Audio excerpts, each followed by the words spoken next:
Hello everyone. In the last lecture, we studied the cardinal principles of the evidence law. First was the best evidence rule. Second is the necessity of the relevancy and admissibility. Third is the discretion of the appreciation of the evidence, right? इसके बाद हमने बात की थी circumstantial evidence के।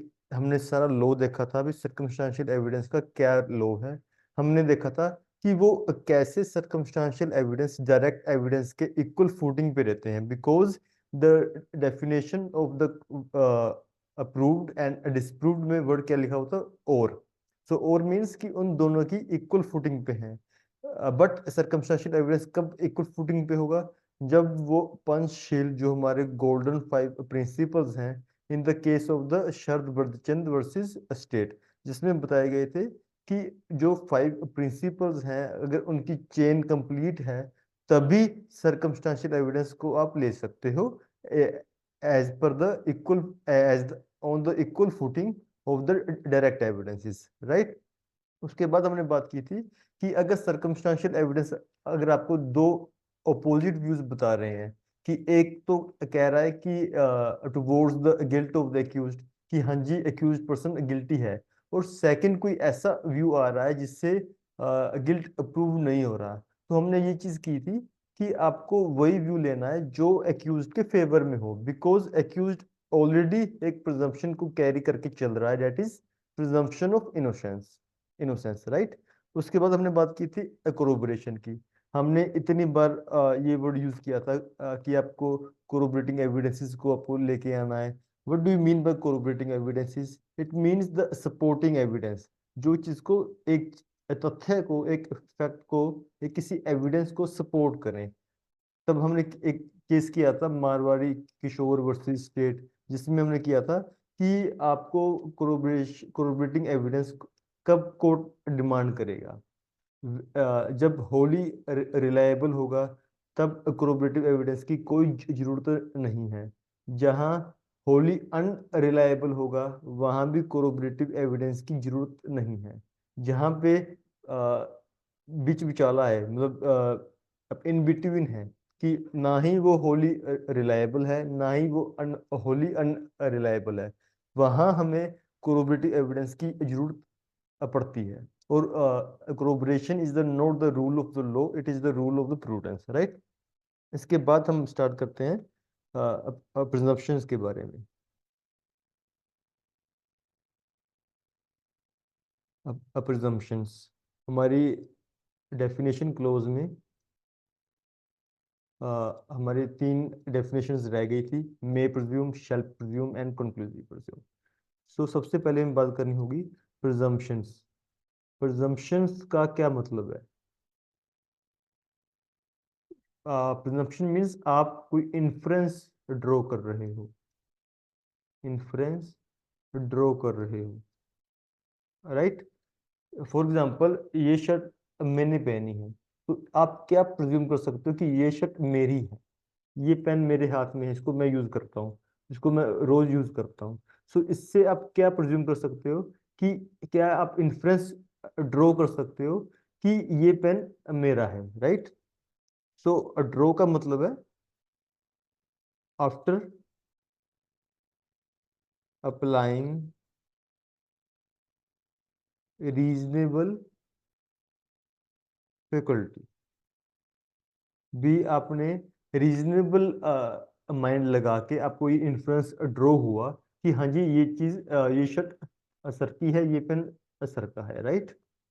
सो आपका influence positive भी हो सकता है कि अगर फॉर एग्जांपल कोई कहे कि ये शर्ट मेरी है, तो आप कह सकते हो भी नहीं ये शर्ट आपकी नहीं है, ये शर्ट आपकी नहीं है। आप ये वाला आप नेगेटिव प्रिजम्पशन, नेगेटिव इन्फ्लुएंस भी किसी चीज से ड्रॉ कर सकते हो।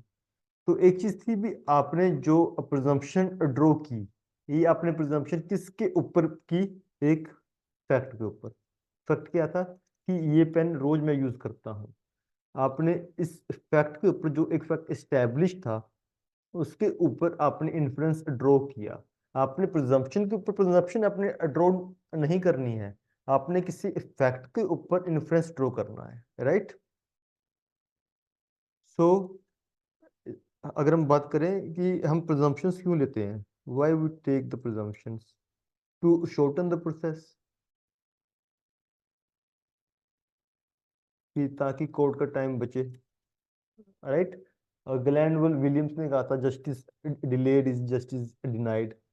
तो ये उसको, उस पर्पस को फुलफिल करता है कि आपको देरी ना हो। जो ऐसे फैक्ट्स हैं जहाँ पे हर एक बंदा, कोई प्रूडेंट पर्सन भी देख के कह सकता है, या जो मेरे लॉ ने बताए हैं कि आपने ये वाले प्रिजम्पशंस लेने हैं, तो वहां पे अगर आप उसको, अगर कोर्ट ये कहेगा कि आप इस चीज को अप्रूव करो, तो कोर्ट का टाइम ही वेस्ट होगा, right. So why we take the presumption, to shorten the process. अगर हम बात करें कि इसका इफेक्ट क्या है, effect of taking the presumption, इससे क्या होता है, बर्डन ऑफ प्रूफ शिफ्ट होता है, बर्डन ऑफ प्रूफ शिफ्ट, हम बीओपी भी लिख देते हैं बर्डन ऑफ प्रूफ, राइट।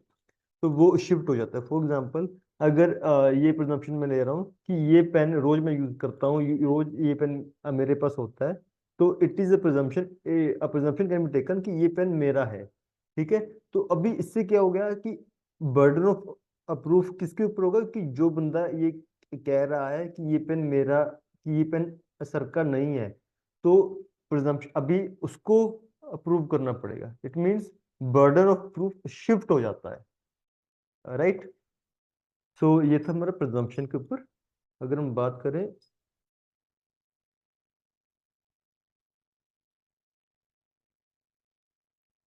अगर हम बात करें टाइप्स ऑफ प्रिजम्पशंस के बारे में, टाइप्स ऑफ प्रिजम्पशंस, जैसे हमारा डेफिनेशन क्लोज है, right, may presume, shall presume and conclusive presume. But मैं इसको ब्रॉडली टू टाइप्स में इसको मैं डिवाइड कर रहा हूँ। First is presumption of fact and presumption of law. Of fact का क्या मतलब होगा, जहाँ पे लॉजिकल है, कुछ नेचुरल चीज है। फॉर एग्जाम्पल कि सेम चीज थी कि अगर ये पेन रोज मेरे पास होता है, तो इट इज प्रिजम्पशन कि ये पेन मेरा है, राइट। कि आप fact on fact, for example एक रूम में एक रूम में ए और बी ही प्रेजेंट है और बी का मर्डर हो गया, तो प्रिजम्पशन ये ली जा सकती है भी, हाँ जी शायद ए ने किया होगा, शायद। अभी मैंने एक वर्ड बोला शायद, सो इट मीन्स अगर आप जहाँ पे फैक्ट की ले रहे हो, it is may presume, it is may presume, right. So it is based upon, it is based upon logic, कि लॉजिक के ऊपर ये प्रिजम्पशंस दी जाती हैं, राइट। अगर आप मे प्रिज्यूम की अगर आप डेफिनेशन रीड करोगे, it is given in section 2 subsection 1 close H. May presume whenever it is provided by this अधिनियम। इट मीन्स कि जो ये हमारा अधिनियम बता रहा है, सिर्फ उसी चीज पे कोर्ट में प्रिज्यूम कर सकता है। इसके अलावा कोई, अगर कोई और लॉजिक भी बनता है, फिर भी कोर्ट प्रिजम्पशन नहीं लेगा, राइट। सो इसने कोर्ट के हाथ को बांध दिया है, डिस्क्रिप्शन खत्म कर दी है।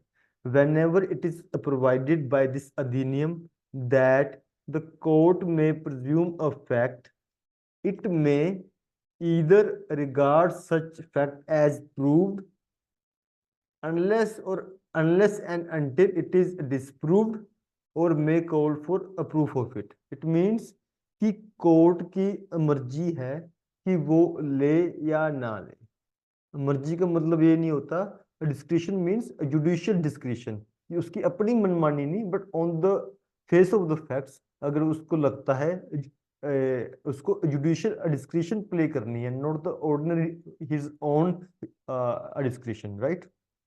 सो एक तो चीज होगी कि ये कोर्ट के ऊपर है कि वो ले या ना ले।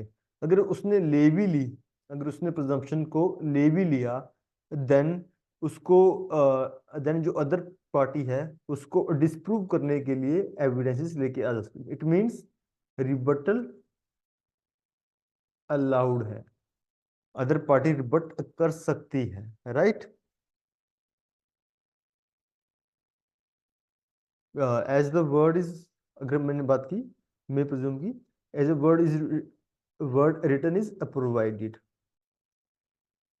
इससे पता लगता है कि कोर्ट का प्रेरोगेटिव है कि वो ले या ना ले, राइट। अगर हम ऑफ लॉ की बात करें, इट मीन्स आपने लॉजिक नहीं देखना, आपने क्या देखना है, लॉ क्या कहता है। जहाँ पे कोई भी चीज कंपल्शन लॉ डाले, that is always based upon the public policy. यहाँ पे किस पे था, लॉजिक पे, यहाँ पे किस पे, पब्लिक पॉलिसी पे। फॉर एग्जाम्पल आप देखोगे इसमें कई ऐसे सेक्शंस हैं। For example section 120 of the भारतीय साक्ष्य अधिनियम, जिसमें कहा था कि अगर वुमेन अपनी कंसेंट मना करे, फॉर एग्जाम्पल कि जहाँ पे उसके साथ सेक्शन रेप हुआ था एग्रेवेटेड फॉर्म में 376(2) में, है ना, आईपीसी की बात कर रहा हूँ इसमें मैं, कि अगर ऐसा रेप हुआ था, तो आप तो अगर जहाँ पे वो अपनी कंसेंट को मना करे कि मेरी कोई कंसेंट नहीं थी, तो कोर्ट शैल प्रिज्यूम करेगा कि उसकी कंसेंट नहीं थी। चाहे कोर्ट को लगता हो भी उसकी कंसेंट थी, बट कोर्ट को शैल प्रिज्यूम करना है कि उसकी कंसेंट नहीं थी, राइट। सो इट मीन्स कि यहाँ पे कंपल्शन है कि कोर्ट को करना ही करना पड़ेगा, राइट। सो अगर मैं इसमें बात करूँ आप में, it is also said as artificial presumption of law को, presumption of law को artificial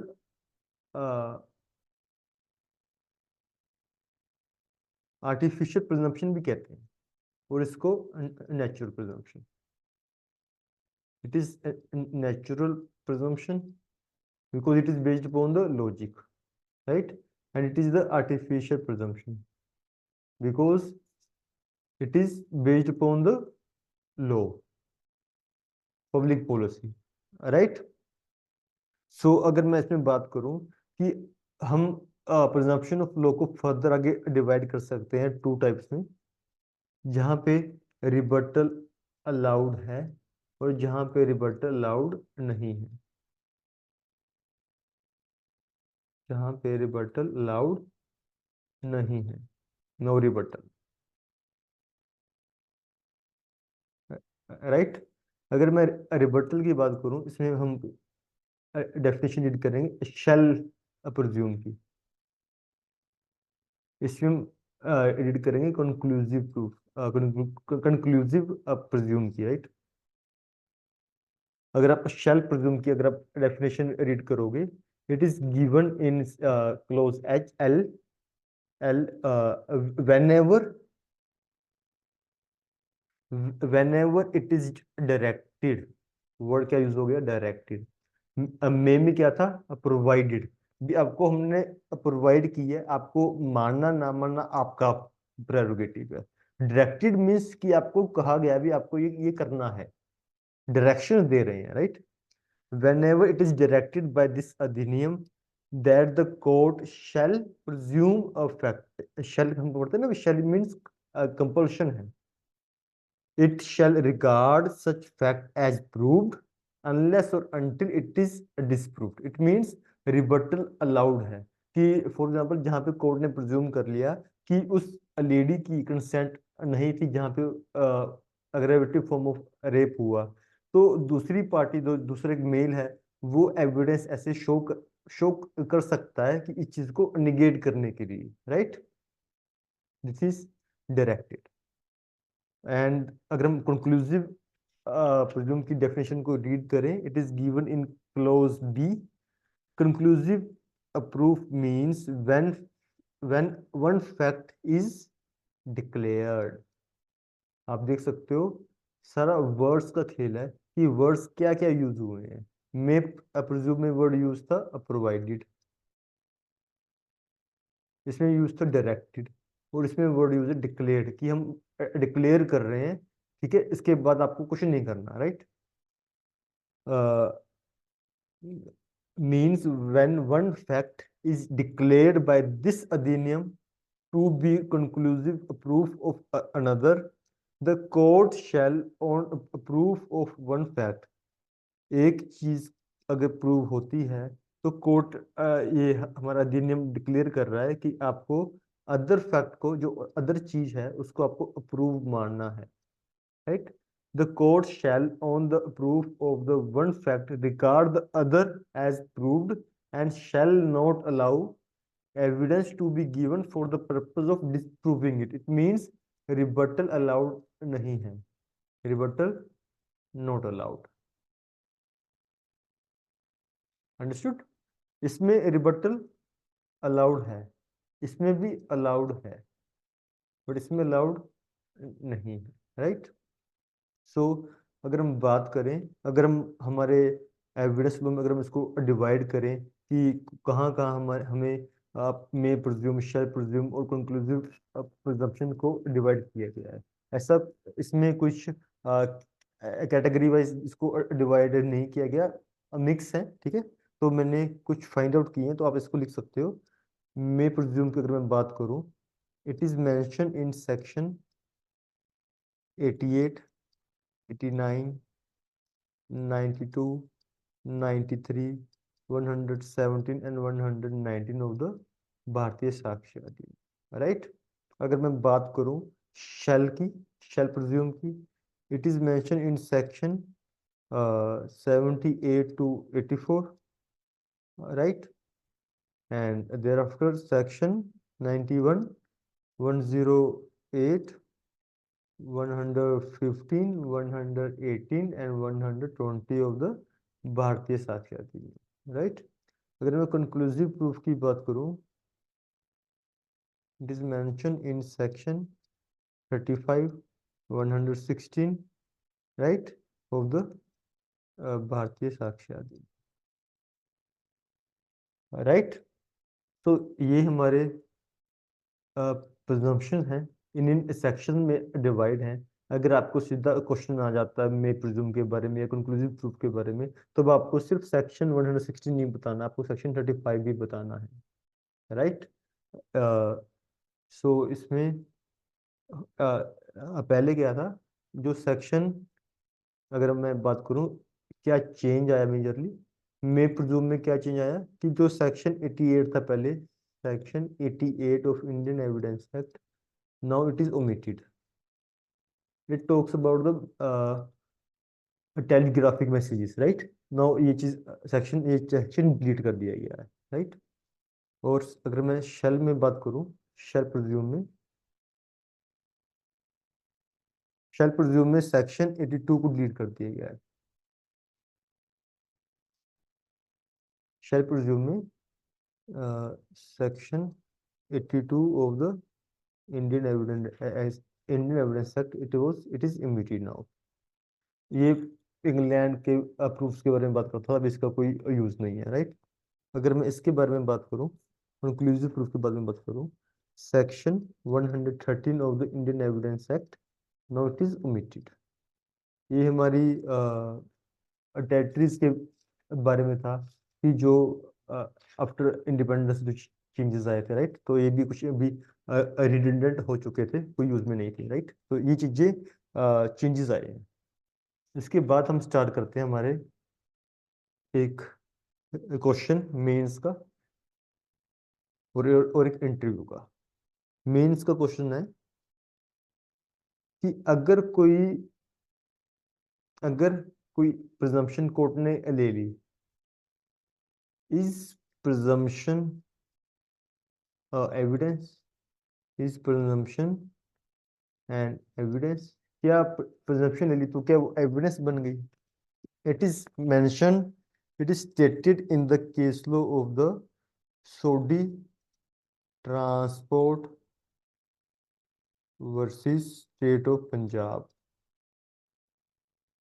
1986 supreme court.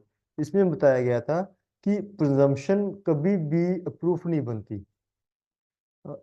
Presumption is neither evidence, ना वो एविडेंस है, ना ही वो कोई प्रूफ है। तो ये क्या करती है, हमने किया था, इसका इफेक्ट क्या है कि ये बर्डन ऑफ प्रूफ को शिफ्ट कर देते हैं। It only shift the burden of proof. अगर दूसरी पार्टी अप्रूव नहीं कर पाती, ठीक है, then only presumption can be taken as the evidence, right? तो इसका क्या मतलब होगा? Presumption itself is not an evidence, but only makes the a prima facie case for the party in whose favor the presumption is taken, right? So इसमें इसमें आपसे पूछा गया था कि presumption का क्या यूज है, right? सो एक चीज ये थी, एंड ये हमने इसमें आपको क्वेश्चंस क्या आते हैं, एक आपको क्वेश्चन आता है डिफरेंस का, कि of presumption of fact and presumption of law के बारे में, राइट? और आपको कोई भी प्रिजम्पशन अगर आपको किसी में का पूछ लिया, शेल का पूछ लिया, तो कंक्लूसिव का पूछ लिया, तब आपको सारे सेक्शन थोड़े थोड़े आपको डिफाइन करने हैं, राइट? थर्ड क्वेश्चन बनता है कि इज प्रिजम्पशन एन एविडेंस, ये आपका इंटरव्यू का भी ये क्वेश्चन बनता है, मेंस का भी ये क्वेश्चन बनता है, right? So it is not an, it itself is not an evidence, right? तो इसके बाद हम सीधा चलते हैं हमारे सेक्शन की तरफ। सेक्शन 5 हमारी डेफिनेशन क्लोज हो गया। अभी हम चलते हैं सेक्शन 3 में। हमने बात कर ली थी ऑफ नो ऑर्डर का क्या मतलब है, राइट? इसके बाद हम चलते हैं हमारे section 4 of the BSA, which talks about the res geste।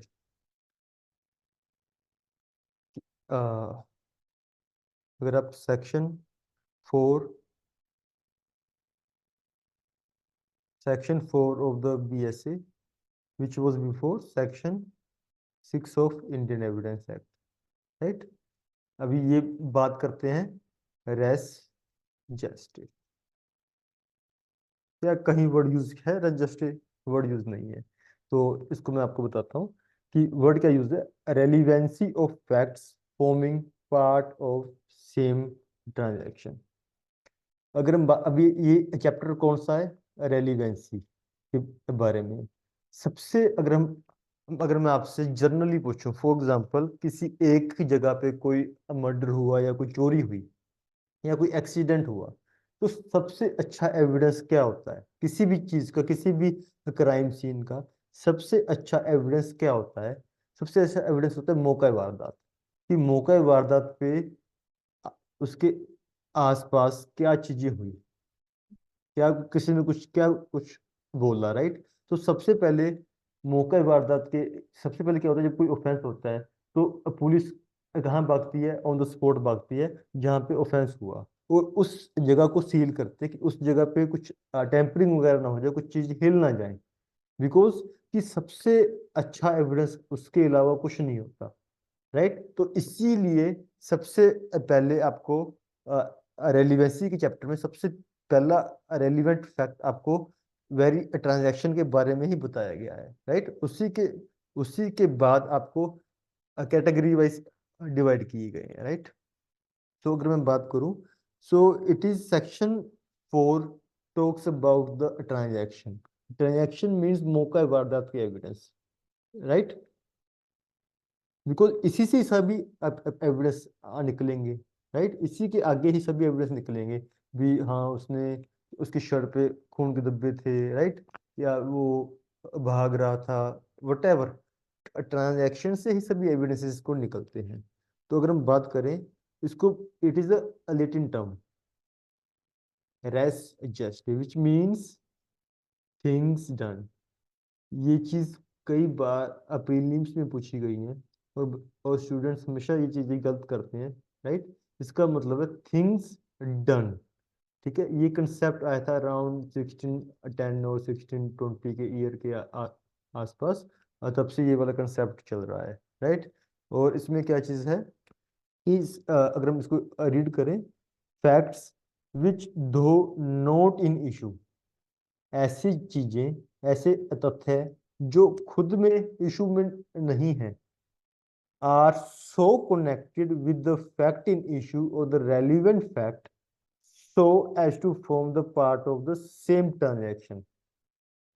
ऐसी चीजें जो इशू में नहीं है, बट वो फैक्ट इन इशू या रेलिवेंट फैक्ट से इस तरह उससे कनेक्टेड है कि वो सेम ट्रांजैक्शन का एक भाग्य में आ जाती है, उसके पार्ट बन जाती है, राइट? उसके सेम ट्रांजेक्शन का एक पार्ट बन जाती है, राइट। अगर मैं बात करूँ, मैं फॉर एग्जाम्पल एग्जाम्पल हूँ आपके, अगर हम एग्जाम्पल रीड करें, इसके अंदर है ए A is accused of the murder of B by beating him. Whatever was said or done by A or B or the bystanders at the beating or so shortly before or after it has to form the part of the transaction. तो क्या चीज है कि एक कोई offence हुआ, एक कुछ ऑफेंस हुआ, ऑफेंस होने के पहले जो लोग क्या क्या एक्शंस हुए, ऑफेंस होने के दौरान जो जो एक्शंस हुए, ऑफेंस होने के बाद जो जो एक्शंस हुए, डेट अगर वो सेम ट्रांजेक्शन से जुड़ते हैं, that is form the part of the res gestae, that is the res gestae, right. अगर हम इसमें सिंपली एक एग्जांपल लें, फॉर एग्जांपल कि अगर कोई एक्सीडेंट हुआ, लाइक फॉर एग्जांपल अगर किसी ने अगर किसी वाइफ का हस्बैंड ने मर्डर कर दिया, जब उसने वाइफ के ऊपर गोली चलाई, गोली चलाने के बाद तभी वाइफ ने शाउट किया, वो उसने चिल्लाया, वो चिल्लाई और नेबर्स आ गई, ठीक है। तो जो ये एक्ट था, नेबर्स ने नहीं देखा कि उस गोली किसने चलाई, बट उसने सुना कि उसकी वाइफ कह रही कि मुझे मेरे हस्बैंड ने मेरे को गोली चला दी, that's instant spontaneously, right? So it forms a part of the arrest gesture. जहां पे अगर मैं बात करूं, इसके की एलिमेंट्स क्या हैं, किसी भी चीज को रजिस्टर बनने के लिए उसके की एलिमेंट्स क्या हैं। फर्स्ट इज ऐसी चीजें जो डायरेक्टली इशू में नहीं है बट आर कनेक्टेड है, बट वो कनेक्टेड है, राइट। आप देख सकते हो, not directly in issue but connected. Second is same transaction,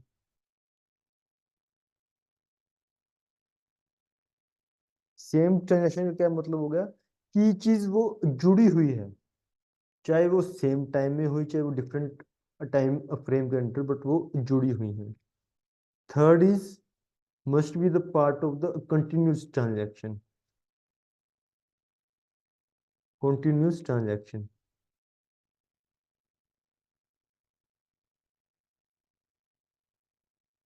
right. So अगर हम इसमें एग्जांपल्स और लें कि और क्या हो सकता है, एक हमेशा एक एग्जांपल लिया जाता है आर वर्सेस फोस्टर के केस में, आर वर्सेस आर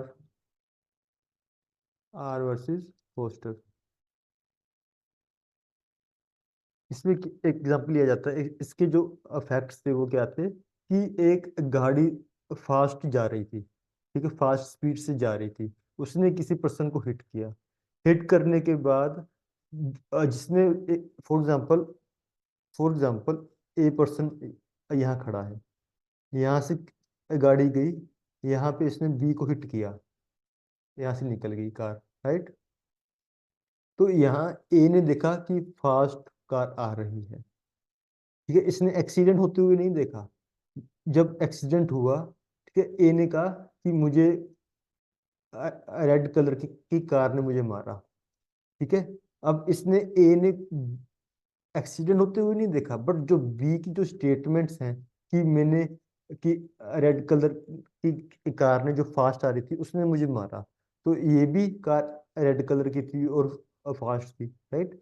सो ये एक तो हो सकता है, तो जो ए की जो ये एविडेंस होगा कि हाँ जी बी ने ऐसे कहा था कि तो ये चीज क्या होती है, रजिस्ट्री का फॉर्म बनती है कि ए कहेगा कि बी ने कहा था भी उसने मारा है, रेड कलर की फास्ट मूविंग कार ने उसके ऊपर उसको हिट किया है, और जो उसने देखा कि कार एक फास्ट आ रही थी, तो ये एक ट्रांजैक्शन के साथ जुड़ जाते हैं, राइट। तो it is form the part of the res just, so it is relevant.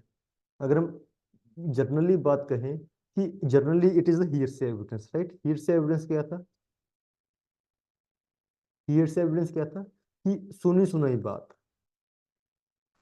है। तो ये सुनी सुनाई बात ही कि ए ने एक्सीडेंट होते हुए नहीं देखा, उसने सिर्फ बी से सुना कि उसको रेड कलर की कार ने हिट किया। But it is so spontaneous and immediate कि कंकोक्शन या डिस्टोर्शन नहीं हो सकती, कि उसको फैब्रिकेट वो बी एविडेंस अपना जो उसकी स्टेटमेंट वो बोल रहा है उसको वो फैब्रिकेट या कंकोक्ट करने का मौका ही नहीं है, इतना अपॉर्चुनिटी ही नहीं है। तब हम उसको क्या कहते हैं? दो it is hearsay but it is relevant. तो हम कह सकते हैं section 4 of the BSA is the exceptions to the rule of the hearsay evidence. Generally hearsay evidence relevant नहीं है, बट अगर वो रजिस्ट्री का एक सेम ट्रांजैक्शन का पार्ट बन रहे हैं then it can be relevant, right. अगर हम बात करें effect effect of registry, effect क्या होगा रजिस्ट्री का? हमने किया कि अगर कोई मौके का एविडेंस है, अगर कोई मौके का एविडेंस है, सच evidence is so accurate and reliable, है ना, कि अगर कोई मौके का एविडेंस हमें कुछ ऐसा मिल रहा है, that evidence is always most relevant evidence. So अगर वो evidence spontaneous and immediate evidence है और टाइम नहीं मिला डिस्टोर्ट करने का, so it is the most reliable evidence. तो इट मीन्स इसके ऊपर आप जजमेंट दे सकते हो सोनली ऑन इट्स बेसिस। तो अगर मैं इसमें ये भी कहूँ कि सिर्फ रजिस्ट्री में एक ट्रांजैक्शन में आप डायरेक्ट एविडेंसेस होंगे इसमें, क्या ये बात सही है? बिल्कुल सही है। जब भी आप किसी आप ट्रांजैक्शन या रजिस्ट्री की बात करोगे वहां पे सिर्फ आपके पास डायरेक्ट एविडेंसेस ही हो, like the I witnesses, right. I witness किस में आते हैं? रजिस्ट्री के पार्ट ही बनते हैं, राइट। सो अगर मैं बात करूं what is the basic test, basic test to ascertain the registry, क्या होगा जी? इसमें फर्स्ट पॉइंट है there should be no gap, कोई गैप नहीं होना चाहिए। Second would be no opportunity to distort, no opportunity to distort, right, कि कोई गैप नहीं होना चाहिए। और अगर थोड़ा सा गैप है भी फिर उसके पास अपॉर्चुनिटी नहीं होनी चाहिए कि वो अपनी स्टेटमेंट को फैब्रिकेट या डिस्टॉर्ट वो कर सके, राइट। अगर हम बात करें कि एक एग्जांपल मैं आपको बताऊं कि इसमें एक एग्जांपल था कि एक केस हुआ था शिखा सिंह, एक second, it is the case of Shikha versus state of UP. शिखा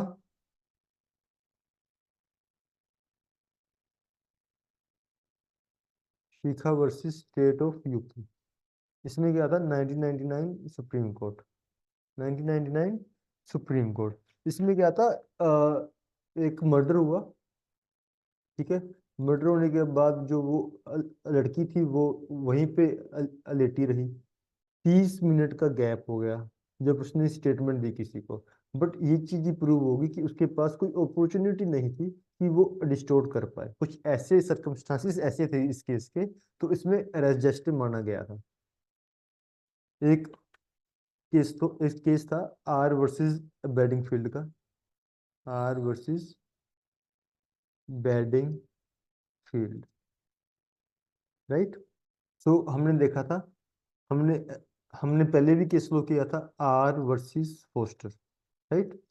इस आर का क्या मतलब हो जाता है? R is denotes monarch, right. R जैसे हम देखते हैं ना इंग्लैंड में किंग और क्वीन होते हैं, तो उसको आर के साथ तो डिनोट किया जाता है, राइट। आर अगर जहाँ पे किंग है वहां पे किंग को कहते हैं रेक्स, राइट। किंग, और जहाँ पे क्वीन है वहां पे आर को कहते हैं रेजिना, क्वीन। जब उसका टाइम चल रहा है during the range of the king, तब हम बोलते हैं R versus Rex versus Foster, right. और जब क्वीन का टाइम पीरियड चल रहा है तब हम बोलते हैं Regina versus Foster, that is means R, right. तो ये चीजें आपको पता होनी चाहिए कि आर का क्या मतलब है इस चीज में, राइट। तो आर वर्सेस बेडिंग फील्ड में क्या हुआ था कि एक लड़की ने अपने पुलिस को फोन किया, पुलिस को फोन करके कहा कि मुझे मेरे हस्बैंड ने मुझे मारा, ठीक है, भी हस्बैंड मुझे मार रहा है, ठीक है। उसके उसने उसके बाद फोन कट हो गया। कुछ टाइम बाद हस्बैंड ने फोन किया, हस्बैंड ने रिपोर्ट किया पुलिस को कि मेरी वाइफ गन साफ कर रही थी, गन को क्लीन कर रही थी, और उससे गोली चल पड़ी एक्सीडेंटली। सो और उसकी भी डेथ हो गई। सो इसमें एक चीज हेल्प हुई कि जब उसने वाइफ ने फोन किया था पुलिस को, ठीक है, that becomes the part of the transaction. तो that becomes the part of the transaction, so it is relevant. एक केस हुआ था Ratan Singh versus state of, Ratan Singh, एक केस हुआ था Ratan Singh versus state of Himachal Pradesh 1997 supreme court. इस केस में क्या था कि वुमेन को एक गोली लगी, लगने के बाद उसने चिल्लाया और गिरने से पहले उसके नेबर्स आ गए और उसको पकड़ लिया, और उसने उस अपने नेबर्स को कहा कि मुझे ए ने मुझे मारा, like A has killed me, like, चाहे दो the neighbours has not seen the incident, ठीक है, नेबर्स ने नहीं देखा था अभी ए ने गोली मारी नहीं मारी, but there is so immediate और स्पॉन्टेनिटी और कंटेम्परेरीज अगर मैं बात करूं कि वो इतनी थी कि वो जो लेडी थी वो अपनी स्टेटमेंट को डिस्टोर्ट या फैब्रिकेट करने का उसके पास समय ही नहीं था। So it forms the part of the res gestae, right. Recently एक केस हुआ था, it is about the Naz Munisha, Naz Munisha versus state of Gujarat 2024 supreme court. इसमें क्या था कि फोर फोर्थ हंड्रेड 4400 4045 मिनट्स का गैप था एक्सीडेंट और स्टेटमेंट देने में, और उनके पास कोई सफिशिएंट एक्सप्लेनेशन नहीं थी, राइट, कि उनके पास कोई सफिशिएंट ये नहीं था। और ये चीजें एक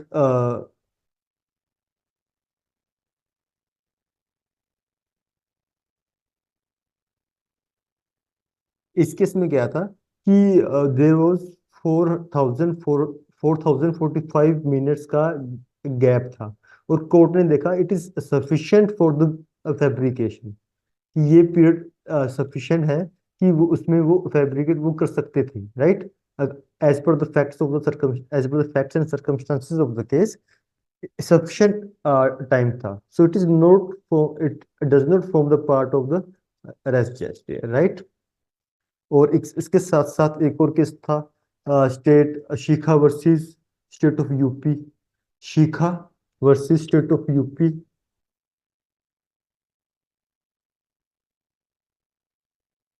शिखा वर्सेस स्टेट ऑफ यूपी, जिसमें कहा था जिसमें 30 मिनट का गैप था, राइट, और सफिशिएंट था, और कोर्ट ने देखा था कि इट इज भी इसमें कोई फैब्रिकेशन वगैरह नहीं हुई, इसमें कोई फैब्रिकेशन वगैरह नहीं, चाहे 30 मिनट का गैप था, ठीक है। सो इट मीन्स कि जहाँ पे आपके पास अपॉर्चुनिटी ऑफ डिस्टोर्शन नहीं है, ठीक है, वहां पे आप उसको रजिस्ट्री का पार्ट बना सकते हैं, right. So it is a sold test कि वो रजिस्ट्री है या नहीं है, राइट। इसके बाद हम बात करते हैं जो हमारा सेक्शन को रीड करते हैं, सेक्शन हमारा बात करता है facts which though not in issue are connected with the fact in issue or the relevant fact as to form the part of the same transaction are relevant, right? उसके बाद क्या है, whether they occurred at the same time and place or different times and place. So it means जो हमारा section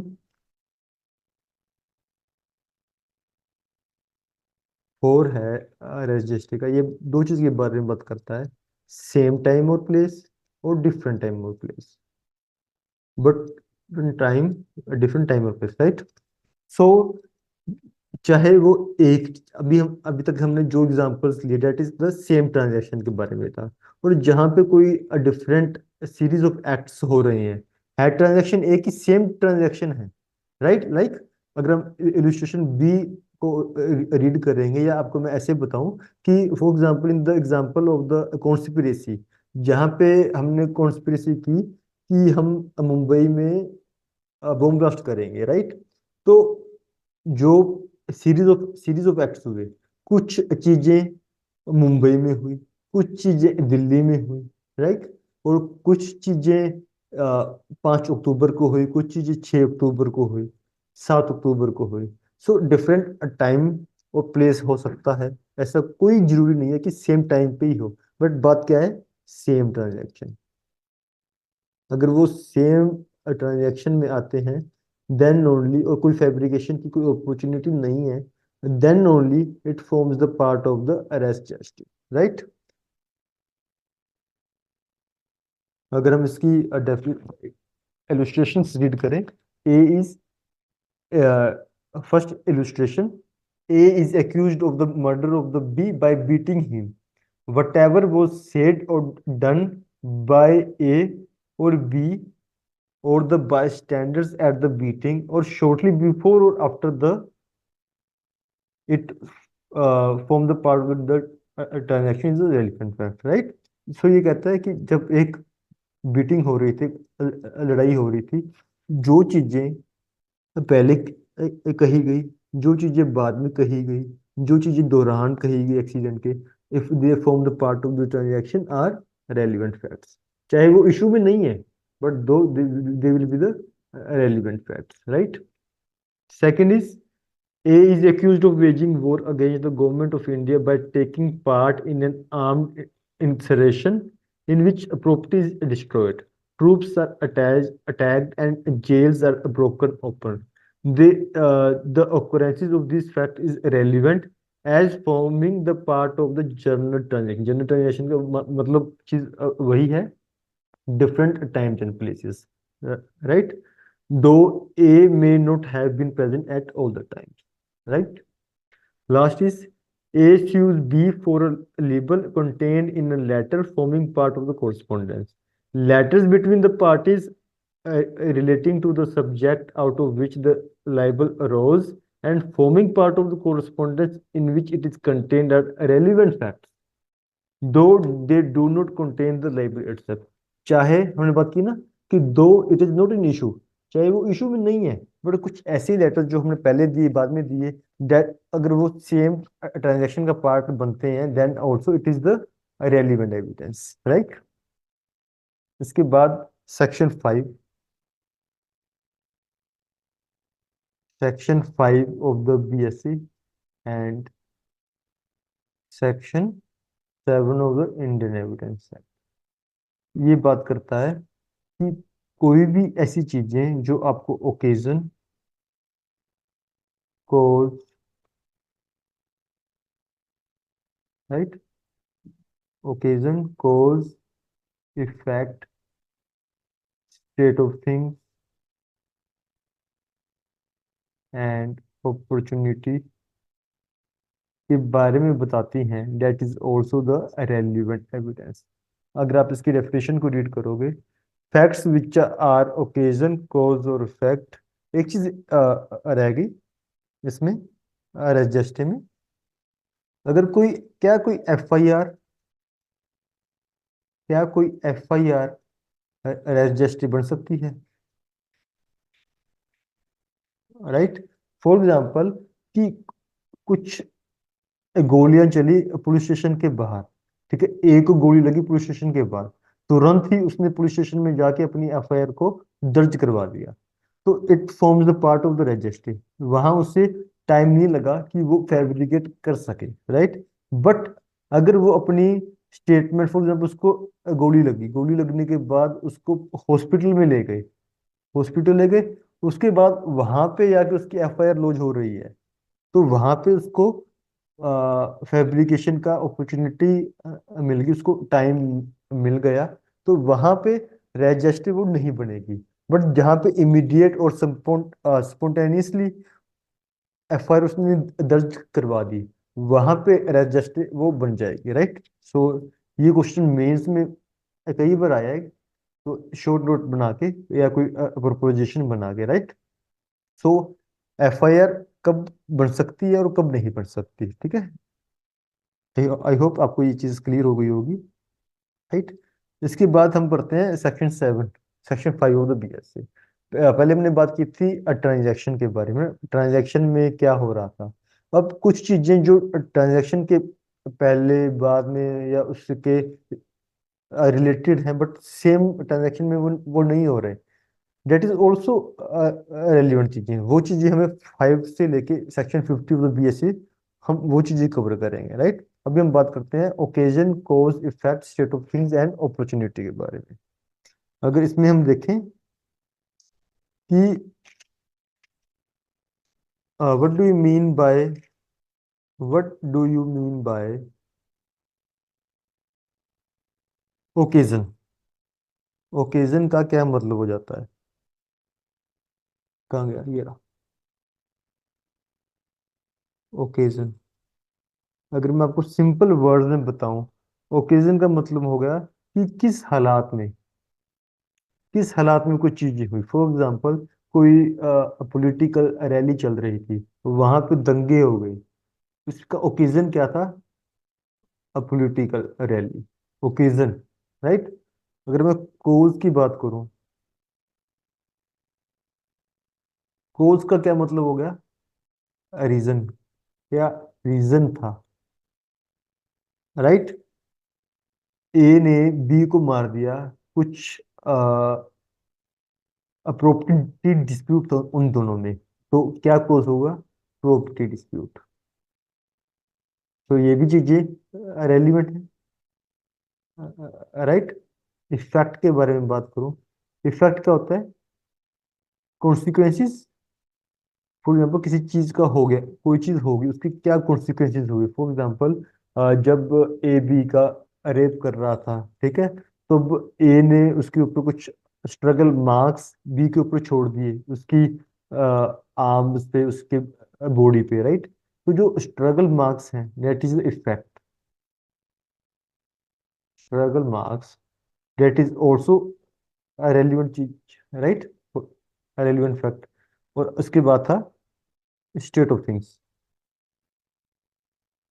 state of things it means existing condition,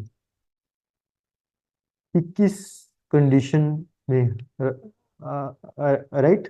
for example कि gate खुला था, gate जो उसकी लॉक था वो लॉक टूटा हुआ था, या घर में एक अंधेरा था, ठीक है, dark in the room, there was a dark in the room.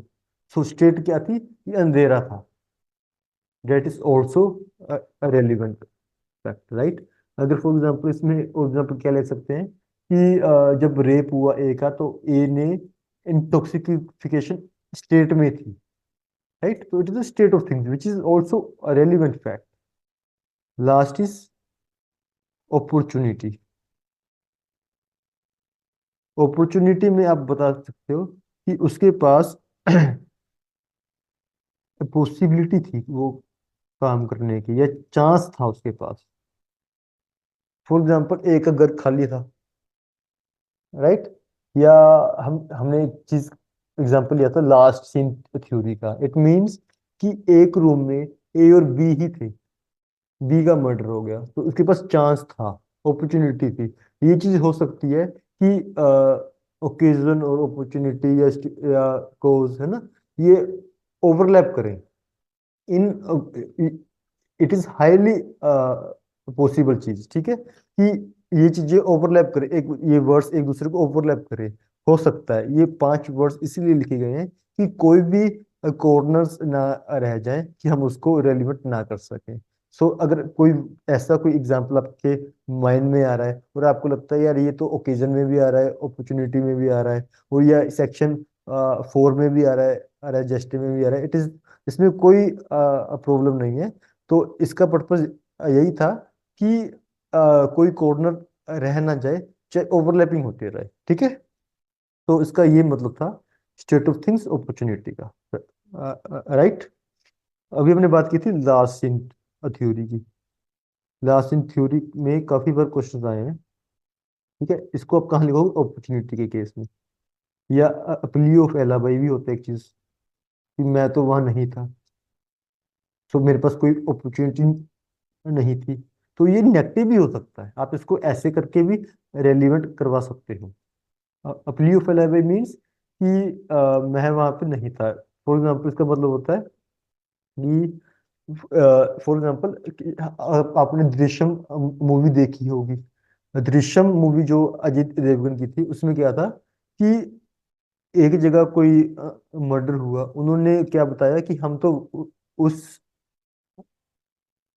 Time पे और उस प्लेस पे नहीं थे, उस समय हम उस प्लेस पे नहीं थे, ठीक है। That is the plea of alibi, right.